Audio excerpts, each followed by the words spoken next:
Спорот за името не бил тема на разговор на денешната средба помеѓу македонскиот и грчкиот шеф на дипломатијата Никола Попоски и Никос Кодзијас. Двајцата министри за надворешни работи зборувале за мерките за градење доверба меѓу двете земји, за регионалната соработка и стабилноста, како и за предизвиците со кои се соочува регионот. По средбата Попоски и Кодзијас посочија дека мерките за доверба што ги подпишаа лани сега се продлабочени на повеќе полиња. Унапредени се и надоградени, а токму тие мерки се вистинскиот пат за подобрување на односите меѓу Скопје и Атина. Министерот Попоски рече дека блокадите од грчка страна се реален проблем, а факт се различните ставови меѓу двете земји за прашањето за името. Но зајакнувањето на довербата и градењето мостови со Грција е вистинскиот пат за подигање на билатералните односи на ниво на кое претходно не биле, за да се дојде до ниво кога би можело да се разговара за други прашања. Мораме да работиме прво на создавање на некаква рамка која ќе промени перцепцијата во двете земји. Во Македонија предолго постои чувство дека Грција работи на тоа да не нема. Мора да стигнеме во фаза во која ќе чувствуваме дека Грција ни е партнер. Ние сме денес реалност. Исто така, планираме да останеме тука кај што сме.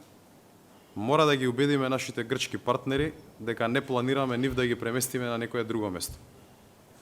Ако сме согласни дека остануваме тука кај што сме и дека имаме заеднички интереси, најдобриот пат да стигнеме до тоа е овој кој го одбравме. Кодзијас, кој цело време Република Македонија ја нарекуваше пријателска северна земја, посочи дека црвени линии мора да има при секој компромис, но со тој компромис мора да се задоволат сите засегнати страни. Не зборувавме за името. Рековме еднаш барем да зборуваме за нашата соработка. И исто така, ако зборувавме за името, а во пресред се изборите, не ќе беше соодветен момент, што се однесува за нашите мислења, што не ги кажав на колегата, ќе ги кажам тука. Прво сум навивач на компромисите.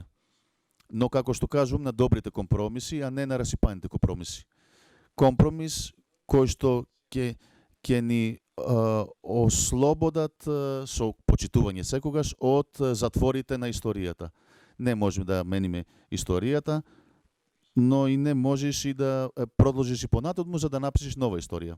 Во однос на политичката криза во Македонија, Кодзијас истакна дека тоа е внатрешно прашање на земјата и кризата не треба да се храни однадвор. Грчкиот шеф на дипломатијата посочи дека не го ставил ветото против санкциите за Македонија во ЕУ поради тоа што поддржува некого, туку заради тоа што смета дека санкциите не решаваат ништо, како и дека Унијата не може да се меша во внатрешните работи на ниедна земја. Кодзијас истакна дека е во план изградба на гасовод и нафтовод од пристаништето во Солуни, Македонија, а од големо значење е да се унапреди железничката линија меѓу Флорина и Битола. Договорена е соработка во областа на економијата и финансирање и искористување на можноста за преземање заеднички работи од ЕУ. Ова е втора посета на Кодзијас во земјава и е дел од програмата за градење на доверба меѓу двете земји. Двајцата министри оценија дека ваков тип на средби можат да бидат корисни за подобрување на билатералните односи и креирање клима за приближување. Кодзијас во Скопје се сретна и со председателот на Република Македонија Ѓорѓе Иванов и со премиерот Емил Димитриев, а имаше обраќање и пред амбасадорскиот совет во МНР.